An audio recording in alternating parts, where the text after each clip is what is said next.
Okey geng, Wirageran aku ni kan, baru je 2 hari lepas aku basuh kereta, dah start berhabuk balik dah. Betul lah macam korang cakap, aku kena beli cover kereta ni. Jadi aku dah beli satu cover kereta jenama dahsyat khas untuk Wirageran aku ni. Cover kereta ni aku beli dekat TikTok Shop je geng. Korang boleh tengok dekat beg kuning dekat bawah. So jom kita try pasang dekat Wirageran ni.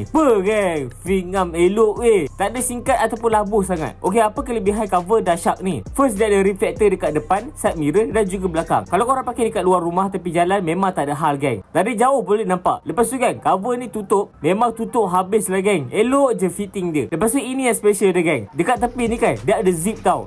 Zip ni tujuan dia adalah untuk akses buka pintu kereta. Contohlah korang dah pasang cover ni tapi tertinggal barang, tak adalah buat kerja 2-3 kali buka pasang cover ni. Lepas tu material dia geng, memang tebal geng. Cover ni dia anti cakar kucing, anti taik burung, memang tahan rasak. Lepas tu dalam dia pula lembut geng, dan takkan mencalakan kereta korang. Sangat berbeza dengan jenama yang lain yang nipis dan tak lasak. Dan lepas tu, cover kereta ni mestilah kalis air dan juga halang UV matahari geng. Barulah kereta terjaga geng.